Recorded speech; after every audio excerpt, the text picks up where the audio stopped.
ভৈরব নদীর ভাঙনে নদীগর্ভে বিলীন হতে চলেছে নড়াইলের শেখাটি এলাকার বিস্তীর্ণ এলাকা। ২০০ বছরের পুরনো শেখাটি বাজারের বৃহৎ অংশ ইতিমধ্যেই হারিয়ে গেছে, বাকি অংশ রয়েছে ভাঙন ঝুঁকিতে।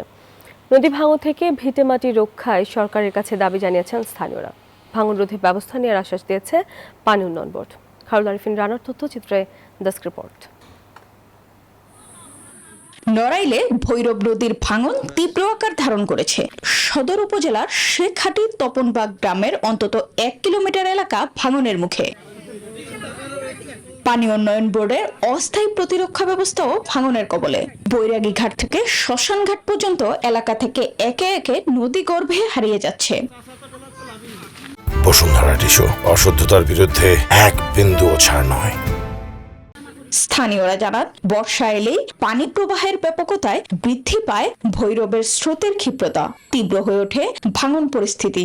নদী গ্রাস করতে থাকে তীরবর্তী সবকিছু। বছরের পর বছর এ ধারা অব্যাহত থাকায় দীর্ঘ হচ্ছে ক্ষতিগ্রস্তদের তালিকা। আজ থেকে ব্রিটিশ আমলের বাজার, এই বাজারটা আজকে নদীর গর্ভে চলে যাচ্ছে। এখান থেকে অন্তপক্ষে ১-১৫০ ঘর নদীর গর্ভে তারা চলে যায়। ওই পাশে যে দোকান স্থাপন করেছে ১ কিলোমিটার দিয়ে আমাদের মনে হয় ২০০-৩০০ ঘর আছি, তা প্রত্যেকটা ফ্যামিলি ক্ষতিগ্রস্ত। ভৈরব নদীতে আমাদের যে বসত ভিটার থেকে শুরু করে বাগান, কবরস্থান, বাজার সবকিছুই মনে করেন কি যে ভেঙে একেবারে চুরমার হয়ে যাচ্ছে। ভাঙন রোধে ব্যবস্থা নেওয়ার আশ্বাস পানি উন্নয়ন বোর্ডের নির্বাহী প্রকৌশলীর। ভৈরব নদীর শেখাটি তপনবাগ এলাকাটি ভাঙন কবলিত, তো আমরা চেষ্টা করতেছি কোনো প্রকল্পের মাধ্যমে এটা সমাধান করার, ভাঙন প্রতিরোধের ব্যবস্থা নেওয়ার।